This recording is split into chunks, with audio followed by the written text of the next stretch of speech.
ኮትዲቯር በዓለም እግር ኳስ ዋንጫ በታሪክ ለመጀመሪያ ጊዜ ከምድቧ ማለፍ ችላለች። ጀርመን በኢኳዶር የተሸነፈችበት ጨዋታ የምሽቱ አነጋጋሪ መርሃ ግብሮች ነበሩ። የጃፓንና የስዊድን የቱኒዚያና የኔዘርላንድም ጨዋታ ከእኩለ ሌሊት በኋላ የተደረጉ መርሃ ግብሮች ነበሩ። በዓለም እግር ኳስ ዋንጫ ላይ ዛሬም የሚጠበቁ ጨዋታዎች አሉ። ዓለም ዋንጫውን እየተመለከቱ ተጨማሪ ጉዳዮችን እናነሳለን በዝርዝር። ጤና ይስጥልን ክቡራትና ክቡራን እንደምን አላችሁ? ለማንቸስተር ሲቲ ደጋፊዎች በዝውውሩ በእንግሊዛውያን ተጫዋቾች ታሪክ ደረጃ ትልቁን ክፍያ ከፍሎ ኤሊዮት አንደርሰንን ለማስፈረም ተስማምቷል። አጠቃላይ የድርድር ሂደቱ እንዴት ነበር የሚለውን በዝርዝር እንመለከታለን። ለማንቸስተር ሲቲስ ምን አይነት አድቫንቴጅ ምን አይነት ጥቅሞችን ይዞ ይመጣል የሚለውን ጉዳይ እንመለከታለን። ከአርሰናል ጋር በተያያዘ በጣም አስገራሚ ዝውውር ሰምተናል። አማካኝ ስፍራ ላይ ያልተጠበቀ ተጫዋች ባለፉት ጊዜያት ላይ ስሙ ሲነሳ ያልነበረ ነገር ግን አሁን ከወኪሎቹ ጋር አርሰናል እየተነጋገረ ይገኛል። ተጫዋቹ በዓለም እግር ኳስ ዋንጫ ላይ እየተጫወተ ይገኛል። የዩናይትድና የባርሰሎና የአጥቂ ፍላጎት በጋራ አንድ ተጫዋች ላይ እያፎካከራቸው ይገኛል። ሊቨርፑልና የአንዲያሞንዴ ከዛ በተጨማሪም የአንዲያሞንዴ ተጠባባቂ ወይም ደግሞ ፕላን ቢ ማን ሊሆን ይችላል በሚለው ጉዳይ ላይ እናነሳለን። ማንቸስተር ዩናይትድ ቤት አማካኝ ስፍራ ላይ የሚፈልጋቸውን ሶስት ተጫዋቾች በዋነኝነት እናነሳለን። ትናንትናም በስፋት አንስተነዋል። ከዛ ውጭ ግን ግብ ጠባቂ ለቆ ግብ ጠባቂ ለማምጣት እንቅስቃሴ ላይ ይገኛል። ለማንቸስተር ዩናይትድ ደጋፊዎች የአንድሬ ኦናና ጉዳይ እንግዲህ ያለቀለት ይመስላል። በማንቸስተር ዩናይትድ መመለስ ይፈልግ ነበር፣ መፎካከር ይፈልግ ነበረ። አዲስ ጉዳይ ተሰምቶበታል። እስቲ የስንብት ቃላችሁን ለአንድሬ ኦናና ያሳለፈውንም ጊዜ በተመለከተ ሀሳብ አስተያየቶቻችሁን ላኩልን። የአርሰናል የፕሪሲዝን መርሃ ግብሮችን በተመለከተ የማንቸስተር ዩናይትድ የኦሬሊዮ ቹዋሜኒም ጉዳይ ይነሳል። ሌሎችንም አጫጭር ጉዳዮች በስፋት እየተመለከትን እንቆያለን። ቆይታችሁን ከኛ ጋር አድርጉ። ሀሳብ አስተያየቶቻችሁን መልእክቶቻችሁን ጻፉልን። እንዳጠቃላይ የሚነሱ ዝርዝር ጉዳዮችን የነገርናችሁ እንቆያለን። በተለይ ደግሞ የዓለም ዋንጫውን ጉዳዮች ወደ መጨረሻ ላይ እናነሳለን። የክለብ ዝውውሮችን የተመለከቱ ትልቅ ጉዳዮች የተሰሙበት ቀን ላይ እንገኛለን። ለማንቸስተር ዩናይትድም ለአርሰናልም ለማንቸስተር ሲቲም ትልልቅ ዜናዎችን ሰምተናል። የቼልሲ ጉዳዮችንም አካተናል። አብራችሁን ቆዩ። መልእክቶቻችሁን ጻፉልን። በየማሉም እናንተን የሚያሳትፉ ጥያቄዎችን እናነሳለን። በሚቀጥለው የውድድር ዘመን ቡድኖች ስኬታማ ለመሆን በተለይ ደግሞ ከሰሞኑ አንስቼላችኋለሁ ከጁላይ 1 ጀምሮ እንቅስቃሴ ችን በስፋት ያደርጋሉ ተብሎ ይጠበቃል። ወደ ጉዳዮቻችን በቀጥታ እንለፍ። የዝውውር ሂደቶችን እናስቀድም። ትልቁ ዜና የማንቸስተር ሲቲ ጉዳይ ነው። ማንቸስተር ሲቲ ባልተጠበቀ ሁኔታ ድርድር ሲያደርግበት የነበረው ዝውውር ከአንዴም ሁለቴ እንግዲህ ከሽፏል ተብሎ ወይም ድርድሩ ወደኋላ ባክፋየር ያደረገበት ማንቸስተር ሲቲም ስምነት ላይ መድረስ ያልቻለበት ዝውውር ነበረ። በእንግሊዝ ተጫዋቾች ታሪክ ወይም ለእንግሊዝ ተጫዋቾች የተከፈለው ትልቁ ክፍያ ተከፍሎ አሁን ተጫዋቹ ወደ ማንቸስተር ሲቲ ሊመጣ ነው።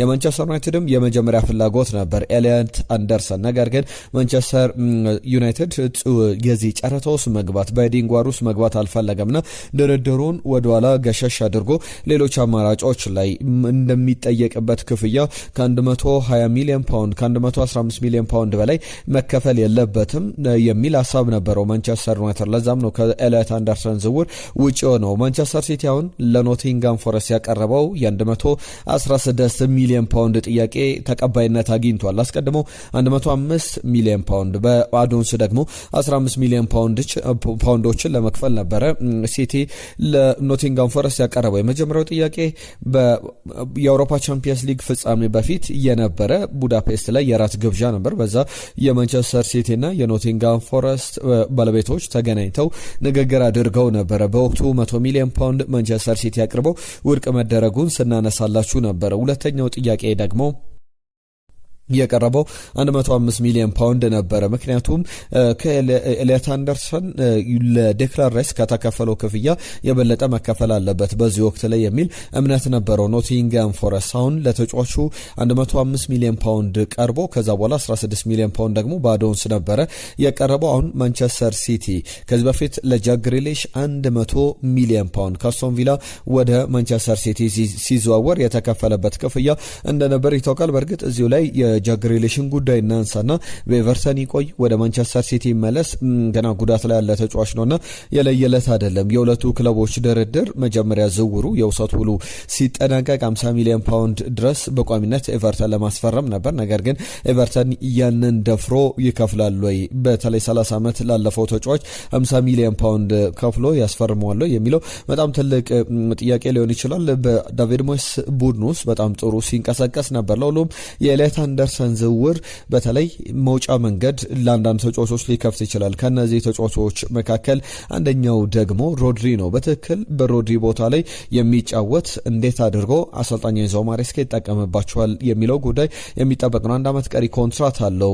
ሪያል ማድሪድ የተጫዋቹ ፈላጊ እንደነበር ይታወቃል። ነገር ግን ባለፉት ጊዜያት ላይ ለሮድሪ ያለው የሪያል ማድሪድ ፍላጎት በጣም የተቀዛቀዘበት እንደሆነ እየተመለከትን እንገኛለን።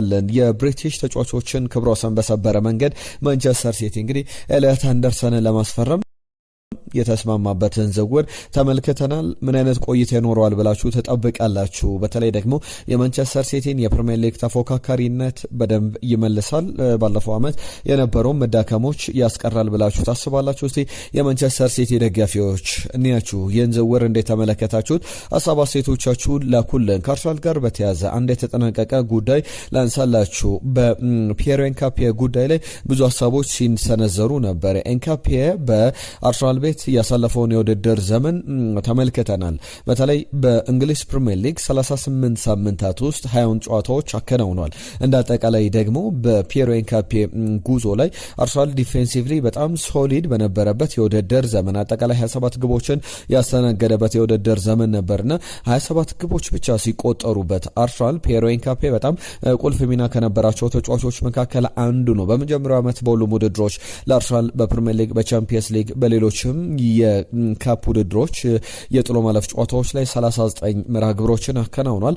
4 ዓመቱ ላይ ይገኛል። ኤኳዶራዊ ተጫዋች በአርሰናል በይፋ የቀጣይ ዓመት እንግዲህ የአርሰናል ተጫዋች መሆኑን ያረጋገጠበትን ውል መፈረሙን ተመልክተናል። በየውል ከጁላይ 1 ጀምሮ ተግባራዊ ይደረጋል። የዝውውር በዚህኛው ዓመት እንዳይመዘገብ ነበር አርሰናል ያልከፈለው። ስለዚህ ይህ ዓመት አልተጠናቀቀም። ባለፈው የውድድር ዘመን ላይ ለእናንተ ግን ፒየር ኤንካፒዬ የተከፈለበት ክፍያ 40 ሚሊዮን ዩሮ ወይም ደግሞ 34 ሚሊዮን ፓውንድ አካባቢ ነው።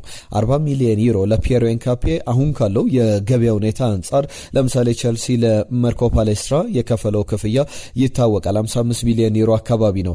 40 ሚሊዮን ዩሮ ለፒየር ኤንካፒዬ መክፈል በፕሪሚየር ሊግ ላይ ራሱን ላሳየ ተጫዋች በጣም ርካሽ ይባላል ወይስ ደግሞ የተጋነነ ክፍያ ነው? እስቲ ሀሳብ አስተያየቶቻችሁን በዚህ ጉዳይ ላይ የላካችሁልን አብራችሁን ቆዩ። እንግዲህ 20 ፕሪሚየር ሊግ ጨዋታዎችን የጀመረ አርሰናል 27 ግቦች ሲቆጠሩበት በጣም ጥሩ የነበረ ተጫዋች ነው። በፕሪሚየር ሊጉ ላይ በቻምፒየንስ ሊግ ፋይናል ላይ የተጫወተ የፓሪስ ሰን ጀርመን ጨዋታ ላይ በደንብ ብቃቱን እያሳየ ነው። ኤኳዶርም ትናንትና ባደረገችው ጨዋታ ላይ ሌላ ታሪክ አስመዝግቧል። ጥሩ እንቅስቃሴ ሲያደርግ ነበረ። ተጫዋቹ የኢንዲፔንደንቴ ደቫሌ ተጫዋች ነው። አርሰናል ደግሞ በቅርቡ ከዚህ ክለብ ሁለት ተጫዋቾችን ወንድማማቾች ወይም መንታዎችን የኩዊንቴሮ ወንድማማቾችን ማስፈረሙ ይታወቃል። 18 ዓመታቸው ላይ 2027 ጁን ላይ ወደ አርሰናል ይመጣሉ። የዓመት ተጠናቆ በሚቀጥለው የውድድር ዘመን መጨረሻ ላይ ወደ አርሰናል የሚመጡ 18ኛ ዓመታቸው ላይ አርሰናልን በዚህ በለንደን ኮሎኒ የልምድ ማዕከል መስራት ይጀምራሉ። ከአርሰናል ዋናው ቡድን ጋር ተቀላቅለውና በኢንዲፔንደንቴ ደቫሌ ከጀመረ በኋላ ወደ አርጀንቲና ነበር 2020 ላይ ያመራው ወደ ታለራይስ ወደ ተባለ ክለብ። እዛም 1 ዓመት ከቆየ በኋላ በቀጥታ ወደ ባየር ሌቨርኩሰን ነው ወደ ጀርመን ቡንደስሊጋ የተዘዋወረው። የቻቪ አሎንሶ ቡድን ውስጥ ምንም ጨዋታ ሳይሸነፍ ቡንደስሊጋውን ሲያሸንፍ በክለቡ ታሪክም የመጀመሪያ ዋንጫ ላይ እጁ የነበረበት አስደናቂ ተጫዋች ነው። ለአርሰናል ጥሩ ዜና ይመስላል። ከዛ ውጪ ከአርሰናል ጉዳዮች ወጣ ብለን የማንቸስተር ዩናይትድ ትልቁን ዜና እናንሳ። ከዩናይትድ ጋር በተያዘ አንድሬ ኦናና መዳረሻው የት ሊሆን ይችላል የሚሉ ጉዳዮች በስፋት ሲነሱ ነበረ።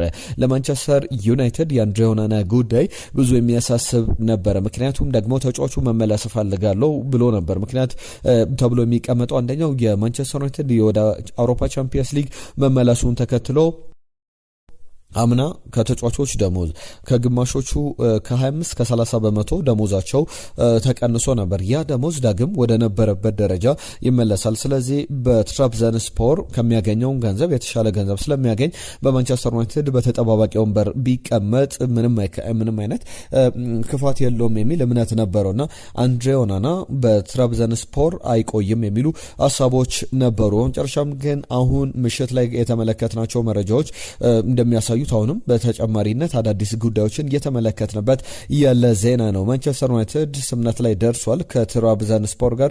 መጠነኛ ክፍያ ትራብዘንስፖር ለተጫዋቹ የውሰተል ዳግም ይከፍላል። ዳግም በቱርክ ሱፐር ሊግ ላይ ይቆያል። ጥሩ ጊዜን አሳልፏልና በተጠናቀቀው የውድድር ዘመን ካሳለፈ በኋላ ወደ ካሪንግተን ይመለሳል የሚሉ ፍርሃቶች በሙሉ አሁን ጠፍቷል። ለማንቸስተር ዩናይትድ ደጋፊዎች እዚህ ጋር ለአንድሬ ኦናና የስንብት ቃላችሁን ግለጹ። በአንድሬ ኦናና ቆይታ ላይ ምን ሀሳብ ነበራችሁ? የማንቸስተር ዩናይትድ ጊዜንና የሶለመንስን ጉዳዮች ተመልክታችሁ በተለይ ሁለቱ ግብ ጠባቂዎች እንዴት ይነጻጸራሉ? ሀሳብ አስተያየቶቻችሁን ላኩልን። የተጠናቀቀውን የውድድር ዘመን በቱርክ ሱፐር ሊግ ላይ ካሳለፈ በኋላ እመለሳለሁ ሲል ነበር ካሜሩናዊው የ30 ዓመት ግብ ጠባቂ። ሜይ ላይ ደግሞ ከአሰልጣኝ ማይክል ካሪክ ጋር ግንቦት ወር ላይ የውድድር ዓመቱ ለትራብዘንስፖር ከተጠናቀቀ በኋላ ንግግር አድርጎ ነበር። አሰልጣኝ ማይክል ካሪክ ንግግሩ ላይ አንድ ነገር ይፋ አድርጎለት ነበረ። ምንም አይነት ነገሮች ቢኖሩ ወደ ማንቸስተር ዩናይትድ በትመጣም በቋሚነት አትጫወትም ወይም እድሎች አይሰጥም፣ የዋናው ቡድን አባል አትሆንም፣ ስለዚህ በታዳጊ ቡድን ውስጥ ትቀጥላለህ የሚል ማስጠንቀቂያም ማረጋገጫም ሰጥቶት ነበር። ለዛም ይመስላል ኦናና ወደ ማንቸስተር ዩናይትድ የመምጣቱን ሀሳብ ትቶት በዛው በክለቡ ጋር ድርድር ያደረገው። የትራብዘንስፖሩ ፕሬዝዳንት ኤርቶጎግሉ ዶጋን ይባላሉ። አንድ ጉዳይ ከወራት በፊት ሲያነሱ ነበረ።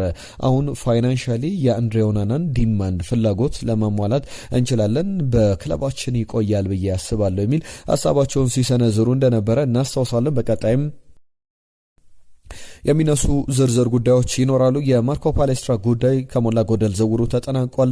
ዛሬ አርብ በለንደን ይገኛል። የሕክምና ምርመራውን አጠናቆ በይፋ የቼልሲ አዲሱ ተጫዋች ይሆናል። ማርኮ ፓሌስትራ በአታላንታ ንብረትነት በካግሊያሪ የውድድር ዓመቱን ደግሞ ያሳለፈ የሴሪያው ምርጡ ተከላካይ ተብሎ የተመረጠ በሁለቱም ፍላኮች ላይ መጫወት የሚችል ከዛ በተጨማሪ አሰልጣኝ ቻቪ አሎንሶ በሶስት ተከላካዮች ቢጫወት ዊንገር ሆኖ መጫወት ይችላል። እንደሚታወቀው ሌላ ዊንገር ሆኖ ማገልገል የሚችል ጆቫኒ ኩዌንዳ የተባለ ተጫዋች አስቀድሞ ባለፈው የውድድር ዘመን ከስፖርቲንግ ሊዝበን ያስፈረመው በቼልሲ ቆይታ የነበረው የጆቫኒ ኩዌንዳም ዝውውር ተጠናቋልና በተለይ ጆቫኒ ኩዌንዳን በተመለከተ የባሎን ዶር አቅም ያለው ተጫዋች ተብሎ የሚጠራ ዊንገር ሆኖ መጫወት የሚችል ከዛ በተጨማሪ አሰልጣኙ የዊንግ ባክ አድርጎ መጠቀም የሚችልበት አይነት ተጫዋች ነውና ቼልሲ በደንብ በስኳድ ደረጃ ጥሩ የገነባ ያለ በተለይ ተከላካይ ላይ አንድ ሁለት ተጫዋቾችን ማስፈረም የሚችል ከሆነ የቼልሲ የውድድር ዘመን በቀጣይ ዓመት ላይ በጣም ብዙ ንክኪ ሳይፈልግ ቢያንስ የፕሪሚየር ሊግ ተፎካካሪነት የቻምፒየንስ ሊግ ቦታንም ይዞ ለማጠናቀቅ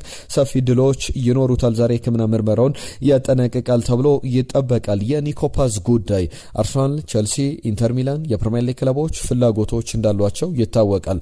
ሪያል ማድሪድ አስገራሚ ድርድር አድርጓል። በተለይ 10 ሚሊዮን ዩሮ የተጫዋቹ መብት መልሶ የመግዛት መብት ነበረውና እሱን ተጠቅሞ ትናንትና ይህንን አንቀጽ አክቲቬት አድርጓል። 10 ሚሊዮን ዩሮ ተጫዋቹ መልሶ ገዝቷል። ሪያል ማድሪድ ከኮሞ ላይ ያሳየውን ብቃት ተመልክተናልና ተጫዋቹን ግን ለመጠቀም ፍላጎት የላቸውም። በሱ ቦታ ላይ አርዳ ጉለር የተባለ በጣም ድንቅ የተባለ ተጫዋች አላቸው። በትልቅ ክለቦችም ጭምር የሚፈለግ ለምሳሌ ኤንዞ ፈርናንዴዝ ከቼልሲ ወደ ሪያል ማድሪድ የሚዘዋወር ከሆነ የዝውውሩ አካል ሊሆን ይችላል ተብሎ የሚጠበቅ አይነት ተጫዋች ነውና ሪያል ማድሪድ በኒኮፓዝ ጉዳይ ላይ ያደረገው ነገር ምንድነው? በቀጥታ ለኮሞ አንድ ዲል አቅርቧል። መጀመሪያ 10 ሚሊዮን ዩሮን እንደሚከፍል ለኮሞ መልእክቱን አሳውቋል። ከዛ በኋላ ደግሞ ኮሞ በ60 ሚሊዮን ዩሮ ተጫዋቹን እንዲገዛ ያ ማለት ደግሞ ኮሞ ለተጫዋቹ 50 ሚሊዮን ዩሮ ከፍሎ ተጫዋቹን በቋሚነት እንዲያስፈርመው መብቱን ሰጥቷል ሪያል ማድሪድ። ነገር ግን ኮሞ በዚህ ድርድር ላይ እንግዲህ አግሪመንት ላይ መድረስ የሚችል ከሆነ የሚጠበቅ ነው። እስከ ሰኞ ድረስ ጊዜ ጊዜ ያለው እስከ መጪው ሰኞ ድረስ ኒኮ ፓዝን ኮሞ በ50 ሚሊዮን ዩሮ ለማስፈረምና ላለማስፈረም፣ ያለበለዚያ ግን ሪያል ማድሪድ ተጫዋቹን ወደ ሪያል ማድሪድ ይመልሳል። ከዛ በኋላ ደግሞ ኒኮ ፓዝን በማርኬት ቫልዩ ከ60 ሚሊዮን ዩሮ በላይ ለሌሎች ክለቦች ለፕሪሚየር ሊግ ክለቦች ለምሳሌ አርሰናል ስሙ ሲያዝ ነበር፣ ሌሎችም በዋናነት ስማቸው የሚጠቀስ ክለቦች እንዳሉ ይታወቃልና ይህ ድርድር በምን ደረጃ ላይ ይቀጥላል የሚለው የሚጠበቅ አይነት ጉዳይ ነው። እንዳጠቃላይ ኒኮ ፓዝ በየትኛው ክለብ ልንመለከተው እንችላለን የሚጠበቅ ጉዳይ ነው። ከማንቸስተር ዩናይትድ ጋር በተያያዘ አንዲ ሚተን የቢቢሲ ጸሐፊ ነው እንግዲህ ያነሳቸው ጉዳዮች አሉ። ኦሬሊዮ ቹዋሚኒ በሪያል ማድሪድ ደስተኛ ነው፣ ነገር ግን ነገሮች የሚቀያየሩ ከሆነ ለማንቸስተር ዩናይትድም ለመጫወት ፍላጎት አለ የሚል ዘገባን ይዞ ወጥቷል።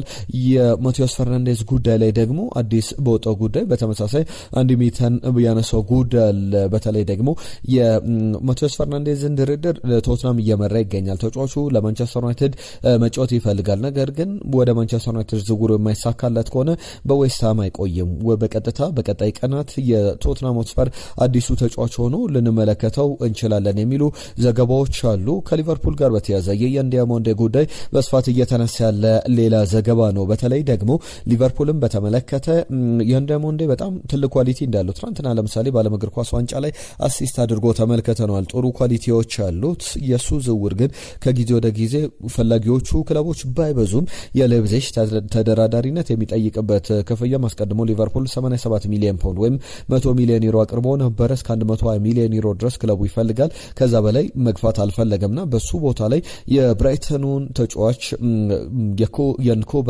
ሚንቴን ለማስፈረም ፍላጎት እንዳለው የሚያሳዩ ዘገባዎችን ተመልክቻለሁ። የአርሰናል ትልቁ ጉዳይ ቅድም አንድ አማካኝ ከፕሪሚየር ሊግ የዓለም ዋንጫ ላይ የተጫወተ ያለ የአርሰናል የረጅም ጊዜ እቅድ የነበረ በተለይ ደግሞ በቅርብ ጊዜያት ላይ ያልሰማነው ስም ነበረ ብለን ስናነሳ ነበር። ዴይሊ ሜል ይዞት የወጣው ዘገባ በጣም አነጋጋሪ ሆኗል። በተለይ ደግሞ ቶም ኮሎሞሶስ የጻፈው አንድ አርቲክል አለ ዴይሊ ሜል ላይ አርሰናል ከብሩኖ ጎማሬዥ ወኪሎች ጋር ድርድር ጀምሯል። የኒውካስል ዩናይትዱን ተጫዋች ወደ አርሰናል ለማምጣት በተለይ የሚከፈለው ተከፍሎ ሚኬል አርቴታ ተጫዋቹ ይምጣልኝ የሚል መልእክቱን ለክለቡ ሰዎች ተነጋግረዋል። አንድሪያ ቤርታ ደግሞ ከወኪሎቹ ጋር ድርድር መጀመራቸውን ንግግሮች መጀመራቸውን በቀጥታ ግን ለተጫዋቹ ይህንን ደሞዝ እንክፈል ለኒውካስል ዩናይትድም ይህንን ያክል ገንዘብ ከፍለን እናስፈርሙ የሚል ድርድር ውስጥ አልተገባም። የመጀመሪያ ጥያቄዎች ግን ከወኪሎቹ ጋር ምን አይነት ፍላጎት አለው ተጫዋቹ ወደ አርሰናል ለመምጣት የሚለው ጉዳይ እየተደራደሩበት እንዳለ ተሰምቷል። ድርድሮች ዝውውሮች ሲደረጉ ብዙ ጊዜ የሚደረገው መጀመሪያ ወኪሎችና ክለቡ ንግግር ያደርጋሉ። ከዛ በኋላ ወኪሉ ለተጫዋቹ እንደዚህ አይነት ክለብ ፍላጎት አለው ለምሳሌ ለብሩኖ ጎማሬሽ አርሰናል ፍላጎት እያሳየ ይገኛል ምን ትላለ ብለው ይጠይቁታል። ከዛ በኋላ የተጫዋቹ ምላሽ ብቻ የሚጠበቅ ነውና በሚኬል አርቴታ ስር ምን አይነት ድንቅ ጊዜ ሊኖረው እንደሚችል ማሰብ ይቻላል። 28 ዓመቱ ላይ ይገኛል። ቢያንስ የሚቀጥሉትን 5 ዓመታት የፕሪሚየር ሊግ ልምድ ያለው ተጫዋች ቻምፒየንስ ሊግም ላይ በኒውካስል ዩናይትድ ወጣ ገባ የሚሉ አመታትን አሳልፈዋል። ከፈረንሳይ ከመጣ በኋላ ብሩኖ ጎማሬዥን በተመለከተ ብዙ እየተነሳ ያለ ጉዳይ አለ። የሞርጋን ሮጀርስንም ዝውውር አርሰናል በ100 ሚሊዮን ፓውንድ ለማጠናቀቅ ፍላጎት እንዳለው ይታወቃል። እነዚህን ሁለት ዝውውሮች ካጠናቀቀ አርሰናል ሌሎች ዝውውሮች ላይ እንደሚለቁ ተጫዋቾች አካሄዶቹን ሊያስተካክል ይችላልና የጎማሬዥ ውል 2 ዓመታት ብቻ ይቀርዋል በኒውካስል ዩናይትድ እና ያም ኒውካስል ዩናይትድ ለምሳሌ አንድ ተጫዋች 5 ዓመት ውል ሲኖረውና 2 ዓመት ውል ሲኖረው አንድ አይነት ድርድር አንድ አይነት መደራደሪያ አቅም አይኖረውምና እንደ አጠቃላይ የመጨረሻ ሂደቶች ይጠበቃሉ። ከዩናይትድ ጋር በተያያዘ ባርሰሎናና ዩናይትድ ዦን ፊሊፔ ማቴታን ለማስፈረም ፍላጎት አሳይቷል። ተጫዋቹ በተጠናቀቀ የውድድር ዘመን 32 የፕሪሚየር ሊግ ጨዋታዎችን አድርጎ 12 ግቦችን አስቆጥሯል። በኮንፈረንስ ሊግ ላይ ደግሞ ክሪስታል ፓላስ ስኬታማ ሲሆን ወሳኝ ሚና ነበረውና ባርሰሎና አንዳንድ ስሞችን እያማተረ ይገኛል። በተለይ ከፋይናንሻል አቅሙ አንጻር ጊዜያዊ ማስታገሻ ህመሙን መርሻ አይነት ዝውውሮችን ለማድረግ እንቅስቃሴ ላይ ይገኛል። ከነዚህ ዝውውሮች መካከል የዦን ፊሊፔ ማቴታ ዝውውር አንደኛው እንደሆነ የሚያሳዩ ዘገባዎችን በስፋት እየተመለከተን እንገኛለን። ማቴታ ከዚህ በፊት ወደ ተለያዩ ክለቦች በተለይ ባለፈው ክረምት ከማንቸስተር ዩናይትድ ጋር ስሙ ሲያዝ ነበር። ከዛ በኋላም ከክሪስታል ፓላስ ጋር ጥር ላይ ለመልቀቅ መጨረሻ ደረጃ ላይ ደርሶ እንደነበረ ይታወቃል። በመጨረሻም ግን ያልተሳካ ዝውውር እንደነበረ ይታወቃል። ከዩናይትድ ጋር በተያያዘ ዘሰን ይዞት የወጣው ዘገባ ስኮትላንዳዊ ግብ ጠባቂ በዓለም ዋንጫ ላይ የስኮትላንድ ብሔራዊ ቡድን ቁጥር 1 ግብ ጠባቂ ነበረ። የተጫዋች አንጎስ ጋን ይባላል። ይህንን ተጫዋች ለማስፈረም ዩናይትድ ተጠባባቂ ግብ ጠባቂ ያስፈልገዋል። አንድሬ ኦናና በውሰት በዛው በትራብዘንስፖር እንደሚቆይ ተረጋግጧል። የአልታይ ባይንዲር መልቀቅ ጉዳይ ደግሞ የሚጠበቅ ነውና የቱርክ ክለቦች ቢያንስ እስከ 7 ሚሊዮን ፓውንድ እስከ 10 ሚሊዮን ፓውንድ ከፍለው የሚያስፈርሙት አይነት ግብ ጠባቂ ነው። ሁለተኛው የሶለመንስ ግብ ጠባቂ ተጠባባቂ እንደነበረ ይታወቃልና ነጀሰን ዊሎክስ የማንቸስተር ዩናይትድ ሰዎችም በደንብ በተለይ የማንቸስተር ዩናይትዱ አሁን ዳይሬክተር ኦፍ ፉትቦል በማንቸስተር ሲቲ አካዳሚ ያለ ይህንን ግብ ጠባቂ በደንብ ያውቁታልና ወደ ማንቸስተር ዩናይትድ በሁለተኛ ግብ ጠባቂነት ለማስፈረም እንቅስቃሴዎችን እያደረጉ ይገኛሉ ተብሏል። ከአርሰናል ጋር በተያያዘ በፕሪሲዝን የመጀመሪያውን ጨዋታ ጂሮናን ይገጥማል ኦገስት 1 ላይ ፕሪሚየር ሊጉ ከመጀመሩ 20 ቀናት አስቀድመው። ከዛ በተጨማሪ ኦገስት 5 ላይ ደብሊን ላይ ሄዶ የሚያደርገው ጨዋታ አለ ከሪያል ቤቲስ ጋር። ከዛ በኋላ የኤምሬትስ ካፕ ጨዋታዎችም እንደሚቀጥሉ የሚያሳዩ ዘገባዎችን ተመልክተናል። የዓለም ዋንጫ ጉዳዮችን እንመልከት። ትናንትና በዓለም እግር ኳስ ዋንጫ ላይ የተመለከትናቸው ጨዋታዎች ነበሩ። በተለይ ደግሞ እያንዳንዱ ጨዋታዎች እንመልከት። የኤኳዶር ብሔራዊ ቡድን ከዓለም ዋንጫው ውጪ ለመሆን 13 ደቂቃዎች ብቻ ቀርተውት ነበረ። ምክንያቱም ደግሞ ከጀርመን ብሔራዊ ቡድን ጋር ያቸው ውጤት አያሳልፈውም ነበር። ምክንያቱም የመጀመሪያውን ጨዋታ በኮትዲቯር ተሸንፏል። ሁለተኛውን ጨዋታ ደግሞ የኳራሳውን ብሔራዊ ቡድን ገጥሞ በአቻ ውጤት ያጠናቀቀበት መርሃ ግብር ለኤኳዶር ብሔራዊ ቡድን የሚመጥን ነው ተብሎ የሚታሰብ አይደለም። ለምሳሌ ዊሊያም ፓቾ የቻምፒየንስ ሊግ አሸናፊ፣ ሞይሴስ ካይሴዶ በቅርብ ጊዜያት ላይ የቼልሲ ቁልፍ ተጫዋች ያለማችን ምርጡ አማካዮች መካከል የሚጠቀስ አንደኛው ተጫዋች ነው። ፒየሮ ኤንካፒየን አይነት ተጫዋች የያዘ ሌሎችንም በርካታ ስሞች መጥቀስ ይቻላል። የኤኳዶር ብሔራዊ ቡድን እንዳጠቃላይ የዚህ የደቡብ አሜሪካ አገራት የዓለም ዋንጫ ማጣሪያ ላይ ሁለተኛ ደረጃን ይዞ ከነ ብራዚልም በላይ ያጠናቀቀ ብሔራዊ ቡድን እንደነበር ይታወቃልና የብሔራዊ ቡድን ከዓለም ዋንጫ ሊወጣ ነው ወይ ተብሎ 13 ደቂቃዎችም ቀርተውት ነበረ። በመጨረሻም ግን በተለይ ሊሮይ ዛኔ ሁለተኛው ደቂቃ ላይ ግብ ካስቆጠረ በኋላ በጀርመን ብሔራዊ ቡድን ታሪክ ሁለተኛው ፈጣኑ ግብ ነበረ። አንጉሎ 9ኛው ደቂቃ ላይ ጨዋታውም ኮከብ የሚያስብለውን ብቃት አሳይቶ 9ኛው ደቂቃ ላይ ያቻደረጋቸው 7 ደቂቃ በኋላ ማለት ነውና ፕላታ 77ኛው ደቂቃ ላይ ያስቆጠራት ግብ ግን የጨዋታው መለያ ነበረች። ኤኳዶርን ወደ ቀጣዩ ዙር ያሳለፈች ነበረች። በዚሁ ምድር ኮትዲቯር ኳራሳውን ገጥመ ነበረ። ፔፔ ሁለት ግቦችን የቀድሞ አርሰናል ተጫዋች 7 እና 64ኛው ደቂቃ ላይ ሁለት ግቦችን አስቆጥሮ ኮትዲቯር ወደ ቀጣዩ ዙር መለፏን አረጋግጣለች። በምድቡም ሁለተኛ ደረጃን ይዛ ያጠናቀቀች ብሔራዊ ቡድን ሆናለች። ኤኳዶር የምድቡ 3ኛ ደረጃን ይዛ አጠናቀለች። ሌሎች ቡድኖችም ያደረጓቸው ጨዋታዎች ነበሩ። ስዊድን ማለፏን ያረጋገጠችበት፣ ጃፓንም ከብራዚል ጋር መደልደሏን አረጋግጣለች። ምድቡን በሁለተኛ ደረጃ ይዛ ያጠናቀቀችበት ጨዋታ ነበረ። ማኤዳ 56ኛው ደቂቃ ላይ ቀዳሚ ቢያደረጋቸውም አንቶኒ ኤላንጋ 62ኛው ደቂቃ ላይ ያስቆጠራት ግብ ለስዊድን ብሔራዊ ቡድን ያቻነት ነበረች። ከፍጹም ቅጣት ምት ክልል ውጪ ነው ኤላንጋ ግቧን ያስቆጠረው። በዓለም ዋንጫ ታሪክ ከብራዚል ብሔራዊ ቡድን ቀጥሎ ከፍጹም ቅጣት ምት ውጪ 4 ግቦችን በዓለም ዋንጫ የብራዚል ብሔራዊ ቡድን 2006 ላይ ነበር ይህንን ታሪክ ያስመዘገበው። በምድብ ጨዋታዎች ከፍጹም ቅጣት ምት ክልል ውጪ 4 ግቦችን በማስቆጠር ሁለተኛው ብሔራዊ ቡድን ሆኗል። ከብራዚል ቀጥሎ ኔዘርላንድ 3-1 በሆነ ውጤት እነ ብሮቢ ቫኔካ ባስቆጠሯቸው ግቦች 3-1 በሆነ ውጤት የቱኒዚያ ብሔራዊ ቡድን አሸንፏል። የምድቡ ቀዳሚ ሆኖ ማጠናቀቁን አረጋግጧል። ሞሮኮ ከኔዘርላንድ የሚያደርጉት ጨዋታ ቀጣይ በምድብ ድልድሉ በኋላ 32 ጥሎ ማለፍ ላይ የሚያደርጉት ጨዋታ ይጠበቃል። ሌሎችም እስካሁን ተጋጣሚያቸውን ያወቁ ብሔራዊ ቡድኖች አሉ። ለምሳሌ የደቡብ አፍሪካና የካናዳ የብራዚልና የጃፓን ጨዋታዎች ተለይቷል። ሞሮኮም ከኔዘርላንድ ጋር የምታደርገው ጨዋታ ኮትዲቯርም በምድብ 3 ላይ ወይም የዚህ የምድብ ሁለተኛ ደረጃን ይዞ የሚያጠናቀቀውን ቡድን ትገጥማለች። የኖርዌይና የፈረንሳይ ብሔራዊ ቡድን አሸናፊ የምትገጥምበት ጨዋታ ይጠበቃል። ኖርዌይ ከፈረንሳይ እንዲሁም ደግሞ ሴኔጋል ከኢራቅ የሚያደርጉት ጨዋታ ይህ በጣም ተጠባቂ መርሃ ግብር ነው።